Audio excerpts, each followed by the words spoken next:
Hello दोस्तों, basic electrical channel के अंदर आप सभी का स्वागत है।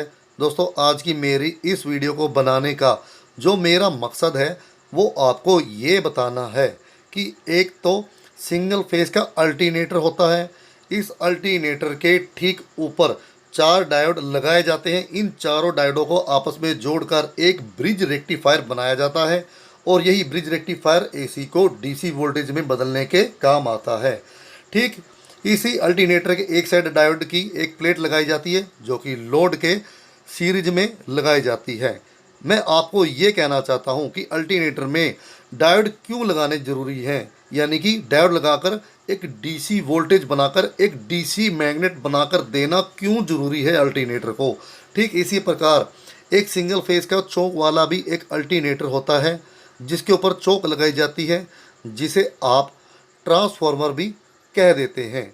जी हाँ, एक थ्री फेस का अल्टरनेटर होता है और इस थ्री फेस के अल्टरनेटर के भी ऊपर तीन चौक लगाई जाती हैं जिसे ट्रांसफार्मर भी कह देते हैं। ठीक इसी प्रकार एवीआर भी अल्टरनेटर के अंदर डीसी वोल्टेज देकर अल्टरनेटर के करंट को कंट्रोल करता है। जी हाँ, मैं यही कहना चाहता हूँ कि अल्टरनेटर तो हमें एसी वोल्टेज बनाकर ही देता है, आखिर डायोड लगाकर उसे डीसी वोल्टेज में बदलकर और उसके बाद अल्टरनेटर में एक डीसी मैग्नेट बनाकर देना क्यों ज़रूरी है। या तो हम अल्टरनेटर के फील्ड को डीसी मैग्नेट बनाकर देते हैं और या फिर हम अल्टरनेटर के आर्मेचर को डीसी वोल्टेज देकर एक डीसी मैग्नेट बनाकर देते हैं। ऐसा करना क्यों ज़रूरी है। अगर हम लोहे की छड़ लें और उसके ऊपर तांबे की तार को लपेट देते हैं, इस तांबे की तार के अंदर अगर हम एसी वोल्टेज दें या फिर डीसी वोल्टेज दें, तो इस लोहे की छड़ के अंदर तो चुंबक तब भी बनेगा, चाहे एसी वोल्टेज हो या फिर डीसी वोल्टेज हो। और इस चुंबक में हमेशा दो ही पोल तैयार होते हैं, साउथ पोल और नॉर्थ पोल। तो अल्टरनेटर के अंदर डायोड लगाकर डीसी मैग्नेट बनाकर देना क्यों ज़रूरी है। जी हाँ, अल्टरनेटर के फील्ड को हमें मैग्नेट बनाकर देना होता है ताकि हम अल्टरनेटर के आर्मेचर को घुमाने पर हमें इसके स्लिप रिंगों पर हमें वोल्टेज प्राप्त हो। लेकिन डायोड लगाकर ही हमें इस अल्टरनेटर को डीसी मैग्नेट बनाकर देना क्यों ज़रूरी है। सबसे पहले मैं आपको सिंगल फेस अल्टरनेटर के बारे में बहुत ही अच्छी तरह से समझा देता हूं। उसके बाद मैं आपको ये समझाऊंगा कि अल्टरनेटर में डायोड क्यों लगाने जरूरी है, आखिरकार क्यों डीसी वोल्टेज की जरूरत पड़ती है, आखिरकार डीसी मैग्नेट क्यों जरूरी है अल्टरनेटर के अंदर। मेरे पास एक सिंगल फेस अल्टरनेटर का ये एक चित्र है। एस मैंने साउथ पोल और नीचे एन नॉर्थ पोल, ये प्राकृतिक चुंबक है और इसके ठीक बीच में आर्मेचर है और ये दो स्लिप रिंग है जहां से दोनों तारों को उठाकर आगे 100 वाट का बल्ब लगाया गया है। अल्टरनेटर किस सिद्धांत पर कार्य करता है। जब भी चुंबकीय क्षेत्र में किसी कंडक्टर को घुमाया जाता है तो उस कंडक्टर के अंदर विद्युत धारा प्रवाहित होती है। अब मैं जैसे ही इस आर्मेचर को घुमाऊंगा तो इसके स्लिप रिंगों पर वोल्टेज उत्पन्न होगी और जिसकी वजह से ये बल्ब ऑन हो जाएगा। एसी वोल्टेज क्या होती है और फिजिक्स के नियम एसी वोल्टेज पर किस प्रकार लागू होते हैं, पहले मैं आपको ये बताता हूँ। मेरे पास 220 वोल्टेज की ये दो कॉइलें हैं। एक कॉइल के अंदर मैंने 220 वोल्टेज दी हुई है। अब मैं जैसे ही लोहे की छड़ इसके अंदर डालता हूँ और दूसरी कॉइल के अंदर भी डालता हूँ तो आप देख सकते हैं कि दूसरी ओर बल्ब ऑन हो गया है। ट्रांसफार्मर भी ठीक इसी सिद्धांत पर ही कार्य करता है। ऐसा क्यों हो रहा है। जब मैं लोहे की छड़ को इसके अंदर डालता हूँ तो दूसरी ओर ईएमएफ पैदा हो जाता है जिसे इलेक्ट्रोमोटिव फोर्स कहा जाता है। ठीक इसी सिद्धांत पर ट्रांसफार्मर भी कार्य करता है। तो एसी वोल्टेज पर फिजिक्स के ये नियम लागू होते हैं। अब जरा इसे बड़े ही बारीकी से समझ लीजिए। मेरे पास दो लोहे की छड़ है। दोनों लोहे की छड़ के ऊपर मैंने तांबे की तार लपेटी हुई है और इन दोनों लोहे की छड़ को मैंने एक दूसरे के नज़दीक रखा हुआ है। अब मैं पहले तो एक कॉइल के अंदर डीसी वोल्टेज देता हूँ। देखिए, मैंने एक कॉइल के अंदर डीसी वोल्टेज दी है। ठीक उसके नज़दीक पड़ी हुई दूसरी लोहे की छड़ के अंदर भी चुंबक पैदा हो जाएगी, ये आप सबको पता है। लेकिन दूसरी कॉइल के दोनों टर्मिनलों पर 0 वोल्टेज आएंगे, ना तो एसी की कोई वोल्टेज आएगी ना ही डीसी की कोई वोल्टेज आएगी, जबकि दूसरी छड़ चुंबक बन चुकी है। लेकिन अगर मैं ऐसा एसी वोल्टेज के साथ करता हूं तो क्या होगा? जी हाँ, मैं अगर एसी वोल्टेज देता हूं एक कॉइल के अंदर तो दूसरी कॉइल के अंदर एसी वोल्टेज आनी शुरू हो जाएगी। इसे ईएमएफ कहते हैं, यानी कि इलेक्ट्रोमोटिव फोर्स। इसी वजह से ही दूसरी कॉइल के अंदर एसी वोल्टेज आनी शुरू हो गई है। ऐसा सिर्फ एसी वोल्टेज के साथ ही होता है। इससे पहले मैंने जो एक एलईडी बल्ब वाली वीडियो आपको दिखाई थी वो एक प्रैक्टिकल सबूत था कि एसी वोल्टेज किस सिद्धांत पर कार्य करता है। और अब बात करते हैं अल्टरनेटर की। ये एक अल्टरनेटर का चित्र है डायोड समेत, और अब मैं आपको एक चित्र दिखाता हूँ जिसके अंदर डायोड नहीं लगे हुए हैं। तो पहले जरा इसे समझ लीजिए। मेरे पास एक अल्टरनेटर है, 2 पोल वाला ये अल्टरनेटर है, इसके बीच एक आर्मेचर है और स्लिप रिंग से मैंने कनेक्शन उठाकर सीधा अल्टरनेटर के इस 2 फील्डों पर मैंने तारें जोड़ दी हैं। और अब मैं आपको बताने वाला हूं कि हर एक अल्टरनेटर के अंदर डायोड लगाने क्यों जरूरी है, क्यों एसी से डीसी में बदला जाता है, और उसके बाद अल्टरनेटर को डीसी मैग्नेट बनाकर देना क्यों जरूरी है। जबकि हम अगर किसी लोहे की छड़ के ऊपर किसी तांबे की तार को लपेट देते हैं और उसके बाद उसके अंदर एसी वोल्टेज दें, चुंबक तो तब भी बनती है उस लोहे की छड़ के अंदर, और अगर डीसी वोल्टेज दें तो तब भी चुंबक बनती है।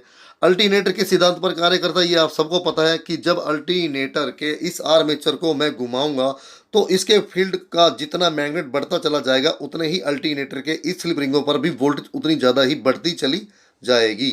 तो फिर ये काम तो एसी वोल्टेज भी तो कर सकता है। आखिर क्यों डायोड लगाकर डीसी वोल्टेज ही अल्टरनेटर के फील्ड को दी जाती है? तो लीजिए अब इसे समझते हैं कि ऐसा क्यों होता है। बगैर डायोड के अगर हम इस अल्टरनेटर को चलाएंगे तो क्या होगा, और जरा अब इसे भी समझ लीजिए। ये एक 4 पोल वाला अल्टरनेटर है, ठीक है। एक ही पोल को हम देख लेते हैं।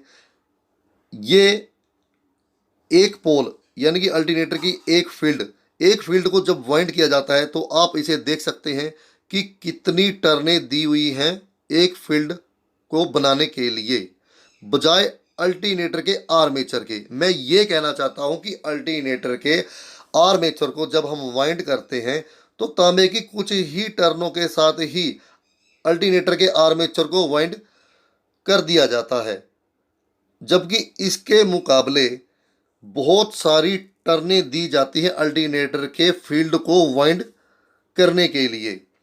अब होता क्या है, जब अल्टरनेटर के इस आर्मेचर को हम घुमाएंगे तो एसी वोल्टेज बनेगी इसके दोनों स्लिप रिंगों पर।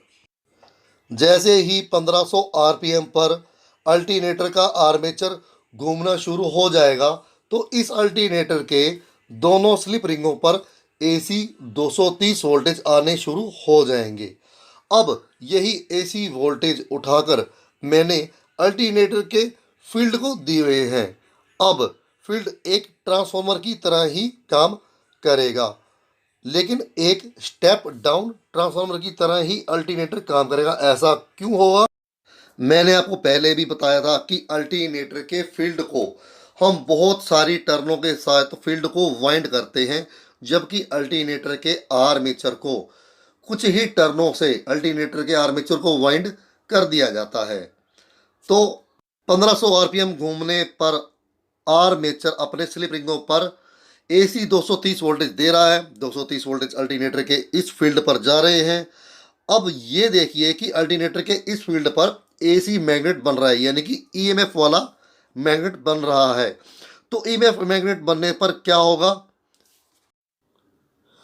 शुरू में तो अल्टरनेटर के इस आर्मेचर के स्लिप रिंगों पर तारें अभी फील्ड की नहीं जोड़ी हुई हैं। अभी सिर्फ अल्टरनेटर के इस आर्मेचर को 1500 आरपीएम पर घुमाया जाता है। 1500 आरपीएम घूमने पर ये अल्टरनेटर अपने स्लिप रिंगों पर एसी 230 वोल्टेज ले आता है। अब अगर हम जैसे ही इस अल्टरनेटर के फील्ड की तारों को इस अल्टरनेटर के स्लिप रिंगों के साथ जोड़ देते हैं, उससे क्या होता है? 230 वोल्टेज अब जैसे ही इस अल्टरनेटर के फील्डों पर जाएगी तो उससे क्या होगा? अल्टरनेटर की फील्ड की टर्नें बहुत ज़्यादा हैं और अल्टरनेटर के आर्मेचर की टर्नें बहुत कम है। तो होता ये है कि अल्टरनेटर का आर्मेचर एक स्टेप डाउन ट्रांसफार्मर बनकर रह जाता है, जिससे अल्टरनेटर के आर्मेचर ने जो 230 वोल्टेज भी हमें बनाकर दिए थे, इन तारों के जोड़ने पर ही वो वोल्टेज भी दब जाएंगे और जीरो वोल्टेज हमें प्राप्त होगी। इस चित्र के अंदर दिखाया गया है कि अल्टरनेटर की फील्ड को दो तारों से वाइंड किया जाता है, एक तो तांबे की पतली तार से और एक तांबे की मोटी तार से अल्टरनेटर के फील्ड को वाइंड किया जाता है। और इसके कनेक्शन ठीक वैसे ही किए गए हैं जैसे अल्टरनेटर के अंदर डायोड लगाकर कनेक्शन किए जाते हैं। अगर अब भी हम इस अल्टरनेटर के आर्मेचर को 1500 आरपीएम पर घुमाते हैं तो इस अल्टरनेटर के आर्मेचर के दोनों स्लिप रिंगों पर हमें जीरो वोल्टेज मिलेगी। ऐसा इसलिए ही होगा क्योंकि ये एक स्टेप डाउन ट्रांसफार्मर बनकर रह जाता है, क्योंकि अल्टरनेटर के फील्ड की टर्ने यानी कि जब फील्ड को वाइंड किया जाता है तो उसकी टर्ने अल्टरनेटर के आर्मेचर के मुकाबले कहीं ज़्यादा होती हैं। मैं ये कहना चाहता हूँ कि जब भी अल्टरनेटर के फील्ड को अगर आप एसी वोल्टेज देंगे तो ये एक ट्रांसफार्मर की तरह ही काम करेगा। और क्योंकि अल्टरनेटर के फील्ड की टर्ने अल्टरनेटर के आर्मेचर के मुकाबले कहीं ज़्यादा होती है, तो इसलिए अल्टरनेटर का आर्मेचर एक स्टेप डाउन ट्रांसफार्मर बनकर ही रह जाता है। क्योंकि एसी वोल्टेज वाले मैग्नेट के अंदर ईएमएफ पैदा हो जाता है, तो इसलिए ही अल्टरनेटर के फील्ड को एक डीसी मैग्नेट बनाकर दिया जाता है, क्योंकि डीसी मैग्नेट के अंदर या यूँ कहिए कि डीसी वोल्टेज द्वारा गए मैग्नेट के अंदर ईएमएफ कभी भी नहीं बनता है, जिसकी वजह से ये अल्टरनेटर एक ट्रांसफार्मर नहीं बनेगा और हमें वोल्टेज देता रहेगा। इसीलिए दोस्तों हर एक अल्टरनेटर के अंदर डायोड को इसीलिए लगाया जाता है ताकि एक ऐसा मैग्नेट बनाया जा सके जो ईएमएफ को पैदा ना कर पाए। यानी कि एक डीसी मैग्नेट बनाया जाता है डायोड के जरिए। एसी को डीसी में बदलने के लिए डायोड का इस्तेमाल किया जाता है। उसके बाद डीसी वोल्टेज ही आगे एक अल्टरनेटर के फील्ड को एक डीसी मैग्नेट बनाकर देती है, जिसकी वजह से अल्टरनेटर हमें बिजली देता है। और अगर अल्टरनेटर के फील्ड को हम एसी वोल्टेज देंगे तो उस अल्टरनेटर के फील्ड के अंदर एक ईएमएफ पैदा हो जाएगा और अल्टरनेटर एक स्टेप डाउन ट्रांसफार्मर की तरह कार्य करेगा और अल्टरनेटर का आर्मेचर के दोनों स्लिप रिंगों पर हमें जीरो वोल्टेज मिलेगी। उम्मीद है दोस्तों कि मेरी वीडियो आपको पसंद आई।